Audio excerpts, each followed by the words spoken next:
Hey there, Sharon Horne-Ellstrom here. Welcome to day 1247 of What You Up To Now, documenting my journey as I transition from the brick and mortar corporate world of businesses for 47 years, over a quarter century in corporate America, to the online world. 2017, after my divorce, found that I had the opportunity to do whatever I wanted, and I decided I was old enough that I could retire, but I had too much energy and I really didn't want to retire. I didn't want to just be done. Always been curious about the online world, and I thought, okay, I'm going to check this out. I'm going to figure it out. And here I am going on, 4 or 5 years later. It's not done yet. Still figuring it out. Still deciding what is right for me, what's not right for me, what works, what doesn't work, who I can help, whose problems I can help solve, and sharing and documenting my journey along the way. Today, I did 2 daily posts. I do a daily challenge, an annual challenge. This year, it's all about doing one thing every day that centers me or centers you, from a little journal book I got up at the cabin last summer. And it was about coloring relaxes me today. Now, I used to love to color. Coloring was one of those things I would do usually with my daughter, and it relaxed me. I'd been in art in high school, always loved art, but didn't go down that road with respect to my career path or my areas of interest. And loved when they started to come out with all of these really cool, detail-oriented coloring books and different graphics and things that you could do. Well, I actually bought a couple early on when they first started coming out, and realized that if you need magnifying glasses to see anything, maybe coloring isn't so fun anymore. Maybe artistic things like that aren't for me. And so all I've done is move to a bigger medium. I do big sketch pads or canvases. I don't do other people's teeny tiny itsy bitsy designs with respect to coloring anything. I just keep it broad strokes, keep it colorful, just to have fun and unwind and relax me. So coloring relaxes me. It really, really does. Or doing something artistic or creative, or getting outdoors, going for a walk, thinking, reading a book or whatever, or listening to a book. Those type things relax me. Each of us are different. So find something that relaxes you today and do it. I invite you to do it, even if it's just for 5 minutes, even if it's just for 2 minutes. It would probably take me a month to color anything like this with my magnifying glass, and it doesn't sound relaxing or de-stressing to me at all. It sounds like it would stress me out, and I'd go outside the lines, and that would frustrate me as well. Now, I am not a color inside the lines kind of person anyway. If you've ever seen me color, my older granddaughter laughs because she's like, oh, I love the way you color, because I just make up my own designs and lines and shading and coloring, and it's fun for me. Not so much anymore. Now she does most of the drawing, and I just hang it up around the house and smile about it. But that was our challenge today. Find something that relaxes you and do that, even if it's just for a short period of time. Our idiom for Supersize Your Business, every day in my Supersize Your Business group, I share an interesting idiom, and I take that idiom and I relate it to business. How could you use this to grow or supersize your business? I got to tell you, some of them are, don't do this to grow or supersize your business. If you want to grow and supersize and someday sell or leave your business to your kids, don't do this particular idiom. And I've had a few of those, and today's is both an off the books and on the books. I combined both together to talk about them. Now, if you want to sell your business someday, if you want to do what's right, if you want to follow the law, if you want to not get an IRS audit or in trouble if you ever get an IRS audit, do everything with respect to your business on the books. It means you're documenting everything and keeping track of and doing everything, keeping track of whatever you do, documenting your processes and procedures and things you do. A little pro tip, by the way.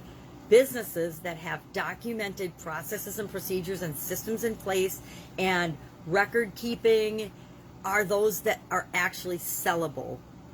A lot of business owners find that when they go to sell their business, that they are not sellable. No one will buy them. They won't get a single offer on them because they don't have what they do written down. They don't have documented or written down, recorded on the books, processes, procedures, systems, how they do things, who does what, who's responsible for what. And if you want to sell your business and you're the one that knows all that, none of it's written down, guess what? Either you go with that business for probably an extended period of time while the new owners document everything and figure it out and then write it all down before they'll let you go, or you can't sell your business at all. And heaven forbid, should something happen to you. I remember when I had my sudden cardiac arrest, my ex-husband, who's now my ex-husband, he wasn't at the time, wanted to just put a note on the door of my manufacturing business and say, hey, Sharon's in the hospital, she had a cardiac arrest, don't know what's going to happen, we'll get back to you. And I'm like, I'm glad I wasn't awake because I would have blown a gasket. But my son stepped in and said, hey, we're not going to shut the business down. I've been working with Mom. I know what to do. She's got everything documented, recorded. The people know what to do. I can go in and manage the business for however long it takes till she gets back. Well, I liked his optimistic attitude because I wanted to come back too. And following and during that event, then the business didn't miss a beat because my son, who really was off at college and wasn't normally a day-to-day part of the business, knew that things were set up such that he could step in and he could manage things and run things and figure things out till we knew what was going on with me.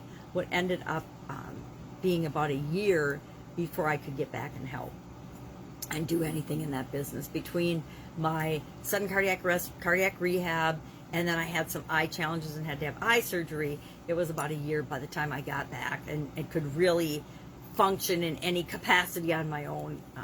So it was a good thing that we had documented processes and procedures. So all of what we did for that business was on the books. It was all documented. Now, granted, it was a very highly regulated industry. The food industry is one of the most highly regulated in any area. You usually have municipal, local laws that govern it, or ordinances or rules. You have departments of agriculture in each state. You have the United States Department of Agriculture if you do any meat processing and sell across state lines, things like that. So we had lots of regulation, plus the FDA, because the FDA is in when you don't have meat products. So we had them, we had OSHA, we had, the government tax codes, IRS, everything. And so I learned early on in my business life from my dad, thank you, Einer, I totally appreciate it. Do everything on the books. Do as much on the books and document as much as you possibly can. So I'm thinking today, coloring outside the lines is a lot like doing things off the books, breaking the rules, not following the accepted guidelines and rules. And usually only do that if you want to save tax money, if you're doing something illegal that you don't want a record of, etc. So I say, if you want to have a business, if you want to grow a business, if you want to do it right, if you want a hope of ever selling it and actually cashing out and living passively on the passive income from that business that you generated over the years, then do everything on the books. Figure out how to do it right, how to do it on the books. And it's important to do things on the books, meaning keep a record of everything you do so that you learn, 5 years down the road, you forgot that you tried a certain thing or wanted to go down a certain path or road in your business and you looked into it, you actually tried or attempted it and it didn't work. You might have forgotten about that because we're doing so many things in our businesses and in our lives. If you've documented it, you've got a record of, okay, this is what we did, this is what worked, this is what didn't, this is why we abandoned it. And then you can say, okay, well, now times have changed. A lot of businesses 5 years ago wanted to do something online, but they never did. Well, COVID came last year, and the businesses that have and created, if they hadn't done it then, an online component are still viable and surviving, and many of them absolutely thriving beyond their wildest dreams today because they did it in the last year, but they hadn't done it, but they tried it before, or they didn't have time, or they didn't have the resources, and COVID-19 made it an essential activity. But if they had a record of what they did before or didn't do or why they didn't, that gives them something to go back and look at and say, okay, yep, tried that, this is why we abandoned it, but guess what? This is now our only option. We need to have an online component or we are going to be in big trouble. So off the books, on the books was our idiom today. I'm going to do one more day of book-related idioms because I decided for the month of June, since I was hanging out with my granddaughters, I needed to have topics ahead. So I actually brainstormed a couple of weeks ago before the kids' parents went to Alaska. What am I going to talk about? And since I was doing a book challenge with Avel Beckford, because I love challenges and I love Avel, I decided I would do, and I brainstormed and got a bunch of idioms about books, and so then every day I've been researching an idiom about books. So our last idiom about books will be tomorrow, and then that means today I have to come up with another topic. What do I want my next group of idioms to be about? Because instead of just randomly picking them out of a book again, which my sayings book isn't even here right now, because then I end up with duplicates and things. I think I've done probably 1,000 idioms by now. Now there's 25,000 just in the English language alone. So I'm not going to run out of idioms, and I like doing them. It's like improv or a mind puzzle for me. It keeps me thinking about and sharp and looking at things in a creative way and saying, how could this apply to my business? And maybe how could this even apply to my life? I've had a couple of interesting life lessons the last couple of weeks, and it's fun to take things that are unrelated to business and figure out how do they relate to business, whether it's relationships, confidence, communication, anything. Things happen in our everyday life all the time that help us in our business life, because we're learning lessons all the time from different sources, little things that we need to see that maybe other people don't need to see or figure out, but we need to have that epiphany or aha moment and say, oh my gosh, I see that I'm running this particular pattern. Anytime I get frustrated or stressed out, I get sleepy, I get avoidance, I get whatever. And we start to see these patterns in the other areas and aspects of our life. And then we say, oh, do I do that in my business? Light bulb. Oh my gosh, I do that in my business as well. Surprise. We tend to be consistent in all the areas of our life, not just in one or the other. So if you're super organized in one area of your life, you can be super organized in your business life. You can document and record all of your processes and procedures. So you can sell that business someday. Or you can find that if you're disorganized in your personal life, you may be disorganized in your business life. If you're a big picture thinker in most areas and aspects of your life, chances are you are a big picture, not detail-oriented person in your business life. That is a perfect example of me. I love the big picture stuff. As far as the day-to-day recording of things, accounting, that has to get farmed out because I know that I'm going to miss things. I learned that and was reminded of that when I was taking care of my granddaughters the last couple of weeks. There's an app on your phone now called Nara. It's a baby app where you can document your baby's sleep, your baby's eating, your baby, if you're breastfeeding, the time that you do that, and all the and diaper changes.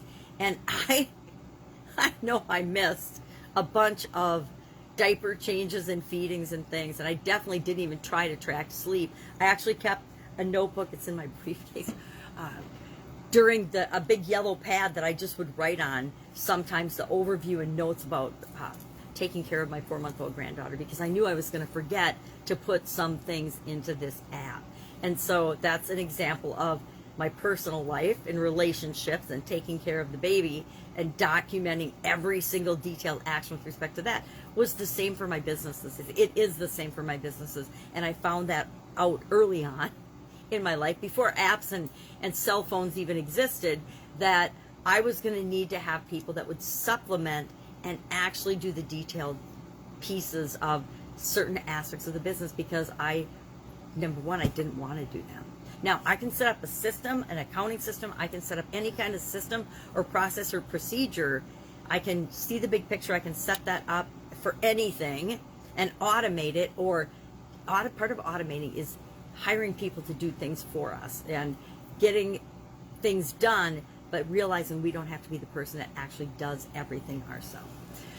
So, thinking about that, thinking about and deciding what I want to do with the next Get Up and Go challenge. It's going to be August 1st. I keep telling myself that, even though August is still going to be really busy with my granddaughters. I will commit to doing it August 1st, mainly because I am missing doing it. I love doing it, and it keeps me on track with respect to my goals and my progress in each area and aspect of my life. It keeps me analyzing and paying attention to where am I, how am I doing, do I have the right automated processes and habits and rituals and systems in place to keep me moving toward my goals and objectives, even through the summer months, even through the holidays, even through the days when I don't really feel like it. Am I still doing my daily things that guarantee I'm going to get the results I want, because they're automatic. I just automate. It's like brushing your teeth or showering or fixing your hair, like that looks like a wig.